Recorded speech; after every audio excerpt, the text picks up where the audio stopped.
A Lei Geral de Proteção de Dados Pessoais começa a valer em agosto do ano que vem. Parece cedo para começar a pensar no assunto, né? Mas a realidade é que já passou da hora de se planejar. A lei é a Lei Geral de Proteção de Dados Pessoais, então ela quebra alguns paradigmas e muda algumas coisas na sociedade como um todo. Ela não é uma lei que vai impactar única e exclusivamente o e-commerce. É óbvio que no caso do e-commerce o impacto vai ser um pouco maior, até porque o e-commerce ele acaba tratando muito dado pessoal. A gente chama de anonimalidade de dados, então com isso a gente garante que a gente tem um acesso da massa de dados e consiga trabalhar, mas não tem o dado de uma pessoa exclusiva. E algumas empresas hoje vendem dados para as outras ou fazem campanhas de marketing conjuntos, utilizando os dados de empresas diferentes para uma mesma campanha. Então, com a LGPD, a gente precisa finalizar isso, não poder mais vender dados, então isso é algo que não ocorre mais, e precisa nas campanhas deixar claro para o que a gente está utilizando esse dado. Os sistemas ERP eles integram uma série de informações que vêm do e-commerce, tá certo? Então, por exemplo, o cadastro do cliente, que são dados sensíveis, eles chegam no sistema ERP. Então a gente precisa ter uma preocupação de que tudo que fizer no e-commerce seja refletido dentro do sistema ERP. Aí, se a gente for entender qual que é a estrutura dessa lei, ela vem criar dois grandes blocos, digamos, de obrigações. Então a primeira obrigação é você entender que agora você não pode mais tratar dado pessoal a não ser que você tenha uma autorização dada pela lei.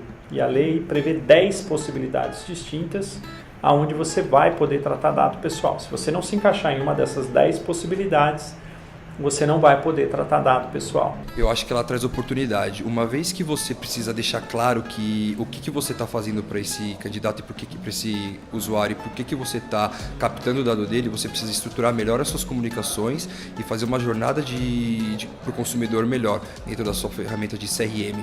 Então você tem mais possibilidade de enviar o seu e-mail para a pessoa que realmente quer receber e aumentar suas taxas de vendas, sua taxa de conversão e por aí vai.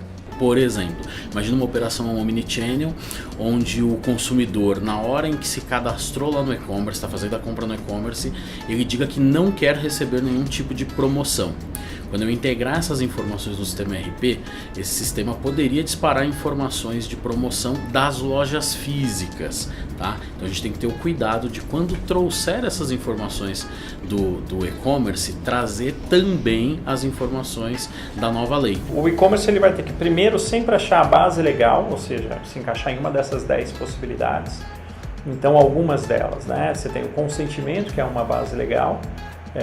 Você tem o cumprimento de obrigação legal, você tem o legítimo interesse, você tem execução de contrato. Então sempre o e-commerce vai ter que tentar encaixar aquele dado pessoal em uma dessas 10 possibilidades.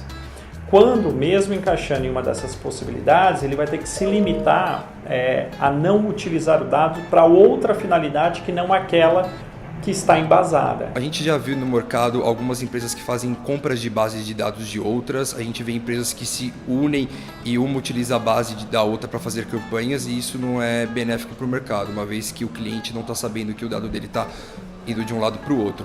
Os dados eles sempre foram muito sensíveis, então os sistemas ERPs eles trabalham com um nível de criptografia, de proteção muito alto para que esses dados não vazem. Dificilmente você vai ouvir no mercado que dados de um sistema ERP vazaram, tá? Então eles já têm um nível de segurança muito alto, mas a forma como as empresas e as pessoas usavam esses dados é que precisa ser repensada. Muita gente exportava os dados dos consumidores, os dados dessas pessoas do ERP para usar num ambiente, por exemplo, de disparo de e-mail marketing, tá? E aí isso antes não precisava de uma aprovação do consumidor e agora precisa. Já tem muito órgão que está se baseando na legislação para fiscalizar e autuar, né? Então, os consumidores buscam os PROCONs, né? Muitas empresas ou consumidores buscam o Ministério Público e isso faz com que, se baseando na lei, que ainda não está em vigor, mas ela tem aí todo um regramento de dados, faz com que tenha fiscalização, notifica a empresa, pede para ela apresentar a manifestação esclarecendo o que ela está fazendo e aí vem a autuação se ela não está fazendo da maneira correta, né?